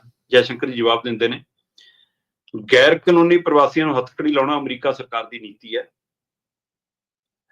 ਤੇ ਜੀ ਇਸ ਪਹਿਲੂ ਦੇ ਉੱਤੇ ਜਵਾਬ ਦੇ ਕੇ ਉਹ ਚੁੱਪ ਕਰ ਜਾਂਦੇ। ਆਪਾਂ ਪਹਿਲਾਂ ਵੀ ਗੱਲ ਕਰ ਚੁੱਕੇ, ਠੀਕ ਹੈ ਅਮਰੀਕਾ ਦੀ ਇਹ ਪਾਲਿਸੀ, ਆਪਾਂ ਪਾਲਿਸੀ ਤੇ ਵੀ ਆ ਜਾਈਏ, ਪਰ ਦੋ ਮੁਲਕਾਂ ਦੇ ਵਿੱਚ ਇੱਕ ਰਾਜਾ ਦੂਸਰੇ ਰਾਜੇ ਨਾਲ ਕਿਹੋ ਜਿਹਾ ਵਿਵਹਾਰ ਕਰੇ, ਉਸ ਫਾਰਮੂਲੇ ਤੇ ਤੁਸੀਂ ਇਸ ਨੂੰ ਟੈਕਲ ਕਿਉਂ ਨਹੀਂ ਕਰ ਸਕੇ? ਤੁਸੀਂ ਇਹ ਕਿਉਂ ਨਹੀਂ ਕਹਿ ਸਕੇ ਘੱਟੋ ਘੱਟ ਸਾਡੀ ਧਰਤੀ ਤੇ ਹੱਥਕੜੀ ਖੋਲ ਕੇ ਤਾਰੋ ਨਾ? ਫਿਰ ਤੁਸੀਂ ਤਾਂ ਇਹ ਵੀ ਨਹੀਂ ਕਰਾ ਸਕੇ। ਚਲੋ ਅੱਗੇ ਆ ਗਿਆ ਜੀ। ਫਿਰ ਸਵਾਲ ਆਇਆ, ਕਹਿੰਦੇ ਮੋਦੀ ਤੇ ਟਰੰਪ ਦੀ ਇੱਕ ਜਿਹੀ ਦੋਸਤੀ ਹੈ ਜੋ ਡਿਟੇਸ਼ਨ ਨਹੀਂ ਰੋਕ ਸਕੀ ਜਾਂ ਇਹ ਤਰੀਕੇ ਨੂੰ ਨਹੀਂ ਰੋਕ ਸਕੀ। ਜਵਾਬ, ਅਮਰੀਕਾ ਤੋਂ ਭਾਰਤੀਆਂ ਨੂੰ ਬੇਦਖਲੀ ਪਹਿਲੀ ਵਾਰ ਨਹੀਂ ਹੋਈ ਜੀ, ਇਹ 2009 ਤੋਂ ਹੋ ਰਹੀ ਹੈ। ਇਹ ਜਵਾਬ ਹੈ ਜੀ ਇਸ ਗੱਲ ਦਾ। ਸਵਾਲ ਇਸ ਘਟਨਾ ਨੂੰ ਲੈ ਕੇ ਹੈ, ਜਵਾਬ ਤੁਸੀਂ ਓਵਰਆਲ ਦਾ ਦੇ ਰਹੇ ਹੈ ਨਾ। ਫਿਰ ਸਵਾਲ ਆਇਆ, ਭਾਰਤੀ ਨਾਗਰਿਕਾਂ ਦੇ ਨਾਲ ਅੱਤਵਾਦੀਆਂ ਵਰਗਾ ਵਰਤਾਓ ਕਿਉਂ? ਜਵਾਬ, ਅਸੀਂ ਅਮਰੀਕਾ ਸਰਕਾਰ ਦੇ ਨਾਲ ਲਗਾਤਾਰ ਸੰਪਰਕ ਚ ਹਾਂ ਜੀ, ਅਸੀਂ ਇਹ ਤੈਅ ਕਰ ਰਹੇ ਹਾਂ ਕਿ ਦੁਰਵਿਵਹਾਰ ਨਾ ਹੋਵੇ ਜੀ। ਹੋ ਗਿਆ ਭਰਾਵਾ, ਤੁਸੀਂ ਕਾਹਦੇ ਸੰਪਰਕ ਚ? ਸੋ ਇਸ ਲਈ ਵਿਰੋਧੀਆਂ ਨੇ ਸਵਾਲ ਕੀਤਾ, ਕੀ ਸਰਕਾਰ ਜਾਣਦੀ ਹੈ ਕਿ ਅਮਰੀਕਾ ਕਹਿ ਰਿਹਾ ਕਿ 7,25,000 ਭਾਰਤੀਆਂ ਨੂੰ ਕੱਢਿਆ ਜਾਊਗਾ? ਜਵਾਬ, ਅਧਿਕਾਰੀਆਂ ਨੂੰ ਅਸੀਂ ਨਿਰਦੇਸ਼ ਦਿੱਤੇ ਨੇ ਕਿ ਉਹ ਵਾਪਸ ਆਉਣ ਵਾਲੇ ਹਰੇਕ ਬੰਦੇ ਨਾਲ ਸੰਪਰਕ ਚ ਰਹਿਣ। ਆ ਜਵਾਬ ਹੈ। ਮਤਲਬ ਸਵਾਲ ਕੀ ਨੇ ਤੇ ਜਵਾਬ ਕੀ ਨੇ? ਸੋ ਫਿਰ ਕਹਿੰਦੇ ਗ੍ਰੇਸ ਮਾਰਕ ਲੈ ਕੇ ਸਾਨੂੰ ਪਾਸ ਕਰ ਦਿਓ। ਦੀਪਕ ਜੀ, ਜਦੋਂ ਸਹੁੰ ਚੁੱਕ ਸਮਾਗਮ 'ਚ ਮੋਢਲੀ ਕਤਾਰ 'ਚ ਬਹਿਣਾ ਸੀਗਾ, ਉਦੋਂ ਸ਼ਾਇਦ ਡੀਲ ਹੀ ਇਹਨੇ ਇਹ ਬਣਾਈ ਆ ਵੀ ਤੁਸੀਂ ਜਿੱਦਾਂ ਮਰਜ਼ੀ ਲੈ ਆਓ, ਬਸ ਮੈਨੂੰ ਉੱਥੇ ਲੈ ਜਾਓ, ਮੈਨੂੰ ਜਿਹੜਾ ਉੱਥੇ ਬਿਠਾ ਲਓ। ਕੁਝ ਫੋਟੋਆਂ ਤਾਂ ਇਹ ਵੀ ਜਾਰੀ ਹੋਈਆਂ ਕਿ ਪਹਿਲੀ ਲਾਈਨ 'ਚ ਬੈਠੇ ਹੀ ਨਹੀਂ ਸੀਗੇ, ਬਹੁਤ ਪਿੱਛੇ ਬਿਠਾਏ ਹੋਏ ਸੀ। ਇਹ ਚਲੋ ਉਹ ਵੀਡੀਓ ਦੇ ਵਿੱਚ ਤਾਂ ਚਲੋ ਦੇਖਦਾ। ਮੈਂ ਉਹ ਜਿਹੜੀ ਤੁਸੀਂ ਗੱਲ ਕੀਤੀ ਸੀ ਨਾ ਵੀ ਕਿੰਨਾ ਨੇ ਕੀਤਾ, ਕੋਲੰਬੀਆ ਦਾ ਸੀਗਾ ਜਿੰਨਾ ਰਫੜ ਪੈ ਗਿਆ ਸੀ ਨਾ ਸ਼ੁਰੂਆਤ ਦੇ ਵਿੱਚ ਹੀ ਟਰੰਪ ਹੁਣਾਂ ਦਾ। ਉਹ ਕਹਿੰਦੇ ਵੀ ਮਿਲਟਰੀ ਪਲੇਨ ਅਸੀਂ ਤਾਂ ਬੈਕ ਕਰ ਰਹੇ ਹਾਂ, ਅਸੀਂ ਡਿਗਨਿਟੀ ਤੇ ਰਿਸਪੈਕਟ ਦੇ ਨਾਲ ਆਪਣੇ ਨਾਗਰਿਕਾਂ ਨੂੰ ਵਾਪਸ ਲਿਆਉਣਾ, ਚਾਹੇ ਉਹ ਜਿੱਦਾਂ ਦੇ ਮਰਜ਼ੀ ਜਿਹੜੇ। ਆਹੀ ਸਵਾਲ ਸਾਡਾ, ਇਹੀ ਸਵਾਲ ਸਾਡਾ। ਅਸੀਂ ਡਿਪੋਰਟ ਦੇ ਉੱਤੇ ਉਂਗਲ ਨਹੀਂ ਧਰ ਰਹੇ ਕਿ ਡਿਪੋਰਟ ਕਿਉਂ ਕੀਤੀ, ਅਸੀਂ ਤਰੀਕੇ ਤੇ ਉਂਗਲ ਧਰ ਰਹੇ। ਤਰੀਕੇ ਹੁਣ ਇਸੇ ਦੇ ਵਿੱਚ ਹੀ ਅੱਗੇ ਵਧ ਰਹੀ ਹੈ। ਅਗਲਾ ਪਹਿਲੂ, ਅਮਰੀਕਾ ਵੱਲੋਂ ਅਪਲੋਡ ਹੋਈ ਜਿਹੜੀ ਵੀਡੀਓ ਆ ਉਸ ਦੀ ਭਾਰਤ ਦੇ ਵਿੱਚ ਹੁਣ ਖੂਬ ਚਰਚਾ ਆ। ਇਹ ਚੀਫ ਮਾਈਕਲ ਡਬਲਿਊ ਬੈਂਕਸ ਜਿਹੜੇ ਆ ਬਾਰਡਰ ਪੈਟਰੋਲ ਏਜੰਟ ਦੇ ਜਿਹੜੇ ਚੀਫ ਆ, ਉਹਨਾਂ ਨੇ ਖਾਸ ਤੌਰ ਤੇ ਪਾਈ ਹੈ। ਬਿਲਕੁਲ ਜੀ, ਇਹ ਵੀਡੀਓ ਵੈਸੇ ਤਾਂ ਕੱਲ ਆਪਾਂ ਖਬਰਾਂ 'ਚ ਚਰਚਾ ਕੀਤੀ ਸੀ ਕਿ ਹੱਥਕੜੀਆਂ ਲਾ ਕੇ ਭੇਜੇ ਨੇ, ਫਿਰ ਕੁਝ ਤਸਵੀਰਾਂ ਵੀ ਆਈਆਂ ਚੜ੍ਹਦੇ ਉਤਰਦਿਆਂ ਦੀਆਂ ਇੱਕ ਦੋ, ਪਰ ਉਹ ਬਹੁਤ ਦੂਰ ਤੋਂ ਸੀਗੀਆਂ। ਪਰ ਅਚੇਚੇ ਤੌਰ ਤੇ ਸਪੈਸ਼ਲ ਤੈਅ ਤਰੀਕੇ ਨਾਲ ਜਿਹੜੀ ਵੀਡੀਓਗ੍ਰਾਫੀ ਹੋਈ, ਉਸ ਵੀਡੀਓਗ੍ਰਾਫੀ ਨੂੰ ਖੁਦ ਅਮਰੀਕਾ ਦਾ ਬਾਰਡਰ ਪੈਟਰੋਲ ਚੀਫ ਜਿਹੜਾ ਮਾਈਕਲ ਬੈਂਕਸ ਹੈ, ਉਹਨੇ ਆਪਣੇ ਆਫੀਸ਼ੀਅਲੀ ਜਾਂ ਆਪਣੇ ਨਿੱਜੀ ਟਵਿੱਟਰ ਹੈਂਡਲ ਤੇ, ਜਿਹੜਾ ਅੱਜ ਕੱਲ੍ਹ ਐਕਸ ਬਣ ਗਿਆ, ਉਹਦੇ ਉੱਤੇ ਅਪਲੋਡ ਕੀਤੀ ਹੈ। ਤੇ ਉਹਦੇ ਵਿੱਚ ਬਕਾਇਦਾ ਬੇੜੀਆਂ ਲੱਗੀਆਂ ਦਿਖ ਰਹੀਆਂ, ਔਰਤਾਂ ਨੂੰ, ਬੱਚਿਆਂ ਨੂੰ, ਨਾਬਾਲਗ ਬੱਚਿਆਂ ਨੂੰ, ਮਤਲਬ ਕਿ ਹੱਥਾਂ 'ਚ ਹੱਥਕੜੀਆਂ ਲੱਗੀਆਂ ਦਿਖ ਰਹੀਆਂ ਤੇ ਉਹਨਾਂ ਨੂੰ ਉਵੇਂ ਚੜਾ ਰਹੇ ਨੇ। ਉਹ ਪੂਰਾ ਜਹਾਜ਼ ਉੱਡਣ ਲੱਗਿਆ ਜੀ। ਸੋ ਉਹ ਵੀਡੀਓ ਬਕਾਇਦਾ ਬਣਾਉਣੀ ਤੇ ਫਿਰ ਉਸ ਨੂੰ ਜਨਤਕ ਕਰਨਾ, ਕੀ ਇਹ ਭਾਰਤ ਨੂੰ ਚੜਾਉਣ ਦੀ ਕੋਸ਼ਿਸ਼ ਹੈ? ਕੀ ਇਹ ਭਾਰਤ ਨੂੰ ਡਰਾਉਣ ਦੀ ਕੋਸ਼ਿਸ਼ ਹੈ? ਕੀ ਇਹ ਵਿਸ਼ਵ ਦੇ ਹੋਰਨਾਂ ਮੁਲਕਾਂ ਨੂੰ ਆਪਣਾ ਪ੍ਰਗਟਾਵਾ ਕਰਨ ਦੀ ਕੋਸ਼ਿਸ਼ ਹੈ? ਕੀ ਟਰੰਪ ਦੀ ਇਹ ਅਮਰੀਕਾ ਦੇ ਵਿੱਚ ਇਹ ਪ੍ਰਗਟਾਵੇ ਦੀ ਰਾਜਨੀਤੀ ਹੈ ਕਿ ਆਹ ਦੇਖੋ ਅਸੀਂ ਤਾਂ ਐਂ ਨਜਿੱਠਦੇ ਹਾਂ ਮਾਮਲਾ? ਕਿਉਂਕਿ ਦਿਖਾਉਣਾ ਵੀ ਹੁੰਦਾ ਨਾ ਕਿ ਲਓ ਜੀ ਕਰਤਾ ਕੰਮ ਜਿਹੜਾ ਕਿਹਾ ਸੀਗਾ। ਸੋ ਇਸ ਤਰ੍ਹਾਂ ਦੀ ਕੀ ਇਹ ਉਹਦਾ ਹਿੱਸਾ ਜੋ ਵੀ ਹੈ, ਇਹ ਸ਼ੋਭਦਾ ਨਹੀਂ ਹੈ। ਮਤਲਬ ਇੱਕ ਤਾਂ ਵਤੀਰਾ, ਹੱਥਕੜੀਆਂ ਲਾਈਆਂ ਤੁਸੀਂ, ਬੇੜੀਆਂ ਜੜੀਆਂ, ਤੇ 40 ਘੰਟੇ ਉਹਨਾਂ ਨੂੰ ਇਸ ਪੋਜੀਸ਼ਨ 'ਚ ਰੱਖਿਆ। ਵਾਸ਼ਰੂਮ ਜਾਣ ਦੇ ਲਈ ਵੀ ਮਤਲਬ ਦੱਸਿਆ ਜਾ ਰਿਹਾ ਕਿ ਉਹਨਾਂ ਨੂੰ ਬਹੁਤ ਮੁਸ਼ਕਲ ਦਾ ਸਾਹਮਣਾ ਕਰਨਾ ਪਿਆ, ਤੇ ਜੇ ਜਾਣ ਵੀ ਦਿੱਤਾ ਤਾਂ ਸਿੱਧਾ ਬਾਥਰੂਮ ਦਰਵਾਜ਼ਾ ਖੋਲ ਕੇ ਧੱਕਾ ਮਾਰਿਆ ਉਹਨਾਂ ਨੂੰ। ਮਤਲਬ ਅਣਮਨੁੱਖੀ ਵਤੀਰਾ ਜਿਹੜਾ, ਇਹ ਨਹੀਂ ਸ਼ੋਭਦਾ। ਫਿਰ ਉਹ ਤੋਂ ਬਾਅਦ ਮਤਲਬ ਕਿ ਕਹਿੰਦੇ ਕਿ ਰੋਟੀ ਬਹੁਤ ਘੱਟ ਦਿੱਤੀ ਖਾਣ ਨੂੰ, ਤੇ ਜਿਹੜੀ ਦਿੱਤੀ ਵੀ ਉਸ ਟਾਈਮ ਵੀ ਹੱਥਕੜੀਆਂ ਨਹੀਂ ਖੋਲੀਆਂ, ਰੋਟੀ ਖਾਣ ਲਈ ਵੀ ਹੱਥ ਨਹੀਂ ਖੋਲਿਆ, ਇੱਕ ਹੱਥ ਵੀ ਨਹੀਂ ਖੋਲਿਆ ਮਤਲਬ। ਸੋ ਆਹ ਜਿਹੜਾ ਪਹਿਲੂ ਹੈ ਇਹ ਦਿਖਾਉਂਦਾ ਕਿ ਆਪਣੇ ਆਪ ਨੂੰ ਦੁਨੀਆ ਦਾ ਸਭ ਤੋਂ ਲੋਕਤੰਤਰਕ ਮੁਲਕ ਕਹਾਉਣ ਵਾਲਾ ਅਮਰੀਕਾ ਦਾ ਰਾਸ਼ਟਰਪਤੀ ਜੇਕਰ ਲੋਕਤੰਤਰਕ ਤਰੀਕੇ ਨਾਲ ਵਿਵਹਾਰ ਵੀ ਨਹੀਂ ਕਰ ਸਕਦਾ, ਇਹ ਫਿਰ ਇਹ ਵੱਡੇ ਹੋਣ ਦਾ ਪਹਿਚਾਣ ਨਹੀਂ ਹੈ। ਇਸ ਪਹਿਲੂ ਦੇ ਉੱਤੇ ਸਵਾਲ ਉਹ ਵੀਡੀਓ ਅਪਲੋਡ ਕਰਕੇ ਕਿਹਨੂੰ ਸੁਨੇਹਾ ਦਿੱਤਾ, ਇਹ ਤੁਸੀਂ ਸਾਡੇ ਨਾਲੋਂ ਵੱਧ ਬਿਹਤਰ ਜਾਣਦੇ ਹੋ ਕਿ ਅਮਰੀਕਾ 'ਚ ਵੀ ਜਿਸ ਤਰ੍ਹਾਂ ਦੀ ਰਾਜਨੀਤੀ ਹੈ, ਇਹ ਉਸ ਦੇ ਉੱਤੇ ਵੀ ਉਹਦਾ ਪ੍ਰਗਟਾਵਾ ਹੈ, ਤੇ ਦੂਸਰੇ ਮੁਲਕਾਂ ਨੂੰ ਵੀ ਮਤਲਬ ਧੀਏ ਨਹੀਂ ਤੂੰ ਗੱਲ ਸੁਣ, ਨੂੰ ਹੈ ਨਹੀਂ ਤੂੰ ਕੰਨ ਕਰ, ਉਹਦਾ ਵੀ ਇੱਕ ਮਤਲਬ ਕਿ ਪ੍ਰਤੀਕ ਹੈ। ਜੀ ਬਿਲਕੁਲ, ਵੋਟ ਬੈਂਕ ਜਿੱਥੇ ਮਰਜ਼ੀ ਚੱਲ ਜਾਓ ਦੀਪਕ ਜੀ, ਉਦਾਂ ਹੀ ਆ। ਮੈਜੋਰਟੀ ਨੂੰ ਜਿਹੜਾ ਜਿੱਤਿਆ ਉਹਨੂੰ ਖੁਸ਼ ਕਰਨ ਦੇ ਲਈ ਹਰ ਤਰ੍ਹਾਂ ਦਾ ਪਾਪੜ ਵੇਲਿਆ ਹੀ ਜਾਂਦਾ, ਇੱਥੇ ਵੀ ਵੇਲ ਹੋ ਰਿਹਾ ਜੀ। ਜਾਂਦੇ ਜਾਂਦੇ ਇਸ ਦੇ ਵਿੱਚ ਦੀਪਕ ਜੀ ਗੱਲ ਕਰ ਜੀਏ, ਇਹ ਰੂਟ ਦੀ ਉਹੀ ਗੱਲ ਆ, ਅਮਰੀਕਾ ਪਹੁੰਚਣ ਦੀ ਉਹੀ ਗੱਲ ਆ, ਲੋਕ ਕਿੱਦਾਂ ਨਹੀਂ ਜਿਹੜੇ ਉਹ ਜਾਂਦੇ। ਕਹਿੰਦੇ ਜਲੰਧਰ ਤੋਂ ਸ਼ੁਰੂ ਹੋ ਕੇ ਦੁਬਈ ਵਾਇਆ ਕੈਨੇਡਾ, ਇਹ ਇਦਾਂ ਵੀ ਰਾਹ ਜਾ ਰਿਹਾ ਹੈ ਅਮਰੀਕਾ ਨੂੰ। ਵੈਸੇ ਤਾਂ ਰਾਜਕਰਨ ਜੀ ਮਤਲਬ ਆਪਣੇ ਸਰੋਤੇ ਦਰਸ਼ਕ ਆਪਣੇ ਨਾਲੋਂ ਵੱਧ ਇਸ ਪਹਿਲੂਆਂ ਦੇ ਵਾਕਫ ਨੇ, ਕਿਉਂਕਿ ਕਿਸੇ ਨਾ ਕਿਸੇ ਦਾ ਮਿੱਤਰ ਸੱਜਣ ਰਿਸ਼ਤੇਦਾਰ ਜਾਂ ਕੋਈ ਖੁਦ ਆਪ ਇਹਨਾਂ ਰੂਟਾਂ ਰਾਹੀਂ ਆਇਆ ਗਿਆ ਹੁੰਦਾ ਹੈ, ਤੇ ਜਾਂ ਫਿਰ ਆਪਣੇ ਰਿਸ਼ਤੇਦਾਰ ਮਿੱਤਰਾਂ ਸੱਜਣਾਂ ਨੂੰ ਪਿੰਡਾਂ ਤੋਂ ਆਏ ਗਿਆ ਨੂੰ ਸਾਂਭਣਾ ਪੈਂਦਾ ਹੈ, ਇਸ ਲਈ ਉਹ ਸਾਰੇ ਜਾਣੂ ਨੇ। ਇਸੇ ਤਰ੍ਹਾਂ ਮੁਲਕਾਂ ਦੀਆਂ ਸਰਕਾਰਾਂ ਵੀ ਸਾਰਾ ਕੁਝ ਜਾਣੂ ਨੇ, ਹੈ ਨਾ। ਮੁਲਕਾਂ ਦੇ ਲੀਡਰ ਵੀ ਤੇ ਪ੍ਰਸ਼ਾਸਨ ਵੀ ਸਾਰਾ ਕੁਝ ਜਾਣੂ ਹੈ ਕਿ ਕਿਹੜਾ ਏਜੰਟ ਕਿਵੇਂ ਕੰਮ ਕਰਦਾ, ਕਿੰਨੇ ਪੈਸੇ ਲੈਂਦਾ, ਕਿੰਨੇ ਚ ਭੇਜਦਾ। ਕਈਆਂ ਤਾਂ ਸਿਫਾਰਸ਼ਾਂ ਵੀ ਮੰਤਰੀਆਂ ਸੰਤਰੀਆਂ ਨੇ ਪਾਈਆਂ ਹੁੰਦੀਆਂ, ਔਰ ਇਹ ਧੰਦਾ ਰਾਜਨੀਤਿਕ ਔਰ ਪ੍ਰਸ਼ਾਸਨਿਕ ਸ਼ਹਿ ਤੋਂ ਬਿਨਾਂ ਨਹੀਂ ਚੱਲ ਸਕਦਾ। ਜਿਹੋ ਜਿਹਾ ਇਹ ਕਾਰੋਬਾਰ ਹੈ ਨਾ, ਮਤਲਬ 90-90 ਲੱਖ ਵਾਲਾ, 70-70 ਲੱਖ ਵਾਲਾ, ਉਹ ਸਥਾਨਕ ਲੀਡਰ ਤੋਂ, ਚਾਹੇ ਉਹ ਸੱਤਾਧਾਰੀ ਹੈ, ਚਾਹੇ ਉਹ ਹਾਰਿਆ ਹੋਇਆ, ਚਾਹੇ ਉਹ ਜਿੱਤਿਆ ਹੋਇਆ, ਹੈ ਨਾ, ਚਾਹੇ ਉਹ ਪੁਲਿਸ ਦਾ ਵੱਡਾ ਅਫਸਰ ਹੈ ਜਾਂ ਛੋਟਾ ਅਫਸਰ ਹੈ, ਹਰੇਕ ਦਾ ਹਿੱਸਾ ਪੱਤੀ ਸੈੱਟ ਹੈ। ਸੌਹਾਂ ਪਿੱਛੇ ਕੋਈ ਹੁੰਦਾ ਜਿਹੜਾ ਇਮਾਨਦਾਰ ਇਹਨਾਂ ਚੀਜ਼ਾਂ ਤੋਂ ਦੂਰ ਰਹਿੰਦਾ। ਤੇ ਹੁਣ ਜਿਹੜੀ ਫਿਰ ਵੀ ਇਹ ਕਹਿੰਦੇ ਜੀ ਅਸੀਂ ਪਤਾ ਕਰਨਾ, ਜਿਹੜੇ ਮੁੜੇ ਆ ਨਾ 104, ਇਹਨਾਂ ਤੋਂ ਅਸੀਂ ਰੂਟ ਪਤਾ ਕਰਨਾ। ਤਾਂ ਮੈਂ ਕੁਝ ਰਿਪੋਰਟਾਂ ਲੱਭ ਰਿਹਾ ਸੀ, ਉਹਦੇ ਵਿੱਚੋਂ ਕਈ ਤੱਥ ਉੱਭਰ ਕੇ ਸਾਹਮਣੇ ਆਏ। ਕਹਿੰਦੇ ਜੀ ਕਿ ਜਲੰਧਰ ਦਾ ਏਜੰਟ ਸੀਗਾ ਜਿਹਨੇ ਸਭ ਤੋਂ ਪਹਿਲਾਂ ਗ੍ਰੀਸ ਰਾਹੀਂ ਰੂਟ ਲੱਭਿਆ। ਅੱਛਾ। ਤੇ ਗ੍ਰੀਸ ਰਾਹੀਂ ਉਹਨੇ ਭੇਜਣਾ ਸ਼ੁਰੂ ਕੀਤਾ। ਇਹ ਗੱਲ ਉਹ ਦੱਸਦੇ ਆ ਜੀ ਕੋਈ ਮਤਲਬ ਕਿ ਬਹੁਤ ਪਹਿਲਾਂ ਦੀ, ਲਗਭਗ 2005 ਤੋਂ 2007 ਤੱਕ ਇਹ ਕੰਮ ਚੱਲਿਆ। 2005, ਅੱਜ ਅਸੀਂ 2025 ਦੀ ਗੱਲ ਕਰ ਰਹੇ। 2005 ਚ ਕਹਿੰਦੇ ਉਹਨੇ ਗ੍ਰੀਸ ਵਾਲਾ ਰੂਟ ਲੱਭਿਆ ਤੇ 7 ਤੱਕ ਇਹ ਕੰਮ ਦੱਬ ਕੇ ਚੱਲਿਆ। ਫਿਰ ਕਹਿੰਦੇ ਕਿ ਅਮਰੀਕੀ ਦੂਤਾਵਾਸ ਨੇ ਗ੍ਰੀਸ ਦੇ ਦੂਤਾਵਾਸ ਤੇ ਜਾ ਕੇ ਅਟੈਕ ਕੀਤਾ, ਉਹਨਾਂ ਦੀ ਛਾਣਬੀਣ ਕੀਤੀ, ਫਿਰ ਉਹਨਾਂ ਤੇ ਨਕੇਲ ਕਸ ਹੋ ਗਈ, ਫਿਰ ਇਹ ਰੂਟ ਬੰਦ ਹੋ ਗਿਆ। ਇਹ ਤੋਂ ਪਹਿਲਾਂ ਕਿ ਇਹੀ ਟਰੈਵਲ ਏਜੰਟ ਨਵਾਂ ਰੂਟ ਲੱਭਦਾ, ਜਲੰਧਰ ਬੱਸ ਅੱਡੇ ਦੇ ਨੇੜੇ ਕਹਿੰਦੇ ਵੱਡਾ ਇੱਕ ਹੋਰ ਨਾਮੀ ਟਰੈਵਲ ਏਜੰਟ ਸੀ, ਉਹਨੇ ਕੋਈ ਨਵਾਂ ਰੂਟ ਲੱਭ ਲਿਆ ਤੇ ਉਹਨੇ ਕਹਿੰਦੇ ਜੀ ਫਿਰ ਇਹ ਰੂਟ ਲੱਭਿਆ ਬੋਲਵੀਆ ਤੇ ਗੁਇਆਨਾ, ਇਹਨਾਂ ਮੁਲਕਾਂ ਦੇ ਰਾਹੀਂ, ਤੇ ਕਹਿੰਦੇ ਇੱਧਰੋਂ ਕੰਮ ਸ਼ੁਰੂ ਹੋ ਗਿਆ। ਫਿਰ ਇਹ ਤੁਰਦਾ ਮਤਲਬ ਕਿ ਤੁਰਕੀ ਰਾਹੀਂ ਵੀ ਰੂਟ ਬਣਿਆ, ਹੈ ਨਾ। ਫਿਰ ਇਹ ਲਾਤੀਨੀ ਅਮਰੀਕੀ ਤੇ ਅਫਰੀਕੀ ਦੇਸ਼ਾਂ ਰਾਹੀਂ ਵੀ ਇਹ ਰੂਟ ਬਣਿਆ। ਹਾਂਜੀ। ਹੁਣ ਅੱਜ ਕੱਲ ਕਹਿੰਦੇ ਜਿਹੜਾ ਪ੍ਰਚਲਿਤ ਰੂਟ ਹੈ ਉਹ ਜਾਂ ਤਾਂ ਵਾਇਆ ਦੁਬਈ, ਹੈ ਨਾ, ਫਿਰ ਉੱਥੇ ਮੈਕਸੀਕੋ ਦੀ ਕੰਧ ਟਪਾਓ, ਹੈ ਨਾ, ਜਾਂ ਫਿਰ ਕਹਿੰਦੇ ਅੱਜ ਕੱਲ ਜਿਹੜੇ ਮਾੜੇ ਮੋਟੇ ਕਹਿ ਲਈਏ ਕਿ ਆਪਾਂ ਉਹ ਪਾਸ ਕਰ ਲੈਂਦੇ ਆਈਲੈਟਸ, ਪਰ ਅਮਰੀਕਾ ਚ ਵੀਜ਼ਾ ਨਹੀਂ ਮਿਲ ਰਿਹਾ, ਫਿਰ ਉਹਨਾਂ ਨਿਆਣਿਆਂ ਨੂੰ ਕੈਨੇਡਾ ਦੇ ਰਾਹੀਂ ਕਿ ਬਸ ਮਾੜਾ ਜਿਹਾ ਨਿਆਗਰਾ ਫਾਲ ਵਾਲਾ ਪੁੜੇ ਟੱਪਣਾ, ਹੈ ਨਾ, ਮਾੜਾ ਜਿਹਾ ਇੱਧਰੋਂ ਹੀ ਲੰਘਣਾ, ਬਸ ਨਾਲ ਹੀ ਲੱਗਦੀ, ਉਹ ਤਾਂ ਅੱਧਾ ਕਿਲੋਮੀਟਰ ਵੀ ਨਹੀਂਗਾ। ਫਿਰ ਉਹਨਾਂ ਨੂੰ ਬਰਫੀਲੇ ਕੈਨੇਡਾ ਦੇ ਉਹਨਾਂ ਸੂਬਿਆਂ ਚ ਲੈ ਕੇ ਠਹਿਰਾਇਆ ਜਾਂਦਾ, ਫਿਰ ਜਿੱਥੋਂ ਮਤਲਬ ਕਿ ਜਿੱਦਣ ਦਾ ਲੱਗਦਾ ਇਕੱਠੇ ਉਹਨਾਂ ਨੂੰ ਪਾਇਆ ਜਾਂਦਾ। ਸੋ ਵਾਇਆ ਦੁਬਈ ਤੇ ਕੈਨੇਡਾ ਰਾਹੀਂ ਵੀ ਇਹ ਰੂਟ, ਔਰ ਇਹ ਸਾਰੇ ਜਿਹੜੇ ਏਜੰਟ ਨੇ ਇਹ ਹੁਣ ਭਾਰਤ ਦੇ ਹਰ ਸ਼ਹਿਰ ਚ ਫੈਲੇ ਨੇ, ਹਰ ਸ਼ਹਿਰ ਚ ਇਹਨਾਂ ਦਾ ਆਪਸ ਚ ਕਨੈਕਸ਼ਨ ਹੈ, ਤੇ ਇਹੀ ਕਨੈਕਸ਼ਨ ਇਹਨਾਂ ਦਾ ਬਾਕੀ ਮੁਲਕਾਂ ਚ ਵੀ ਹੈ। ਹਰ ਮੁਲਕ ਚ ਇਹਨਾਂ ਦੀ ਬ੍ਰਾਂਚ ਖੁੱਲੀ ਹੈ।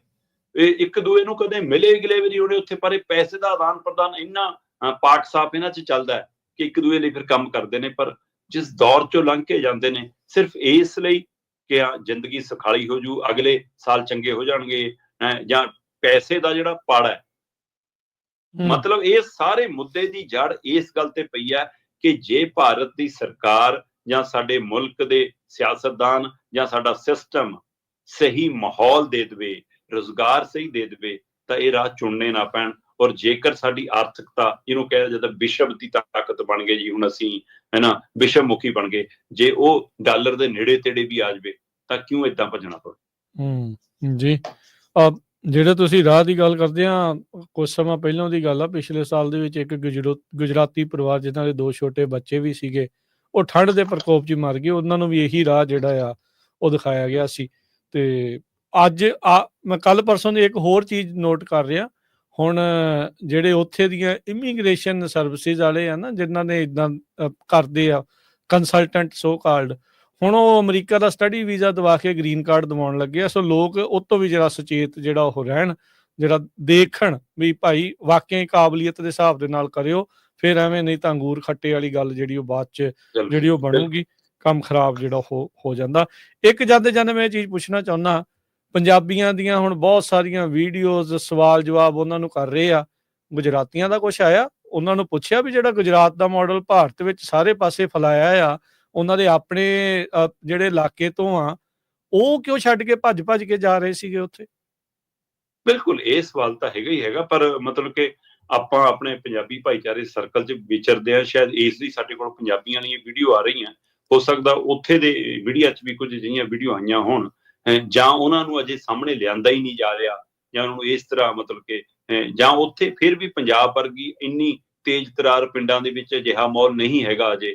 ਸੋ ਇਸ ਲਈ ਵੀ ਹੈਗਾ ਕਿ ਅਸੀਂ ਥੋੜੇ ਜਿਹੇ ਸੁਚੇਤ ਵੀ ਵੱਧ ਹਾਂ ਤੇ ਦਿਖਾਵਾ ਵੀ ਜ਼ਿਆਦਾ ਕਰਦੇ ਹਾਂ, ਇਹ ਉਹਦਾ ਵੀ ਹਿੱਸਾ। ਬਿਲਕੁਲ ਤੁਹਾਡਾ ਸਵਾਲ ਵਾਜਬ ਹੈ ਕਿ ਇਹ ਹਰ ਸੂਬੇ ਨੂੰ, ਮੈਂ ਤਾਂ ਹੀ ਗੱਲ ਕਰ ਰਿਹਾ ਸੀਗਾ ਕਿ ਭਰਾਵਾ ਅਸੀਂ ਇਕੱਲੇ ਪੰਜਾਬ ਦੇ ਹਵਾਲੇ ਨਾਲ, ਪੰਜਾਬੀਆਂ ਦੇ ਹਵਾਲੇ ਨਾਲ ਗੱਲ ਨਹੀਂ ਕਰ ਰਹੇ, ਅਸੀਂ 104 ਰਿਪੋਰਟ ਹੋਇਆਂ ਦੇ ਹਵਾਲੇ ਨਾਲ ਗੱਲ ਕਰ ਰਹੇ। ਤੇ ਉਹ 'ਚ ਫਿਰ ਜਿਹੜਾ ਗੁਜਰਾਤ ਮਾਡਲ ਦੇਸ਼ ਭਰ 'ਚ ਵੇਚਿਆ ਗਿਆ, ਦਿੱਲੀ ਮਾਡਲ ਵੇਚਿਆ ਗਿਆ, ਹੈ ਨਾ, ਹਰਿਆਣੇ ਨੇ ਪੰਜਾਬ ਨਾਲੋਂ ਵੱਧ ਤਰੱਕੀ ਕਰ ਲਈ, ਤੇ ਅੱਜ ਡੌਂਕੀ ਹਰਿਆਣੇ 'ਚ ਵੱਧ ਲੱਗ ਰਹੀ ਹੈ ਪੰਜਾਬ ਨਾਲੋਂ। ਸਹੀ ਗੱਲ। ਤੋ ਇਹ ਆਪਣੇ ਆਪ 'ਚ ਪਹਿਲੂ ਹੈਗਾ। ਸੋ ਇਹ ਓਵਰਆਲ ਮੁਲਕ ਦੇ ਵਿੱਚ ਸੁਖਾਵਾਂ ਮਾਹੌਲ ਔਰ ਰੁਜ਼ਗਾਰ ਪੈਦਾ ਕਰਨ ਦੇ ਉੱਤੇ ਸਵਾਲ ਖੜਾ ਕਰ ਰਿਹਾ ਕਿ ਜੇ ਸਥਿਤੀ ਨਹੀਂ ਸਹੀ ਹੈਗੀ ਤਾਂ ਬੰਦਾ ਕੋਈ ਤੇ ਹੱਥ ਪੈਰ ਮਾਰਦਾ। ਜੇ ਹੁਣ ਪੰਜਾਬ ਦੇ ਵਿੱਚ ਯੂਪੀ ਬਿਹਾਰ ਵਾਲੇ ਆ ਰਹੇ ਨੇ, ਇਹਦਾ ਮਤਲਬ ਲੱਗਦਾ ਨਾ ਕਿ ਯੂਪੀ ਬਿਹਾਰ ਨਾਲ ਉਰੇ ਸਾਡੇ ਕੋਲ ਸਾਧਨ ਵੱਧ ਹੈਗੇ ਨੇ, ਹੈ ਨਾ, ਤੇ ਉਰੇ ਆ ਕੇ ਉਹ ਕੰਮ ਕਿਹੜਾ ਚੁਣਦੇ ਨੇ ਜਿਹੜਾ ਅਸੀਂ ਛੱਡਤਾ। ਤੇ ਇਸੇ ਤਰ੍ਹਾਂ ਅਮਰੀਕਾ ਕੈਨੇਡਾ ਦੇ ਵਿੱਚ ਜਾ ਕੇ ਵੀ ਜਿਹੜੀ ਸਪੇਸ ਖਾਲੀ ਪਈ ਹੈ, ਜਿੱਥੇ ਉਹ ਨਹੀਂ ਕੰਮ ਕਰ ਰਹੇ, ਅਸੀਂ ਉੱਥੇ ਜਾ ਕੇ ਵੜਦੇ ਆ ਨਾ, ਫਿਰ ਉਹੀ ਕੰਮ ਚੁਣਦੇ ਆ ਨਾ ਫਿਰ। ਸੋ ਇਹਦਾ ਇਹ ਪਹਿਲੂ ਤਾਂ ਹੈਗਾ ਹੀ ਆ ਨਾ ਫਿਰ। ਦੀਪਕ ਜੀ ਬਹੁਤ ਬਹੁਤ ਧੰਨਵਾਦ, ਬੜੀ ਮਿਹਰਬਾਨੀ, ਸ਼ੁਕਰੀਆ, ਮਿਲਦੇ ਆ ਕੱਲ ਨੂੰ ਫਿਰ। ਸਤਿ ਸ੍ਰੀ ਅਕਾਲ।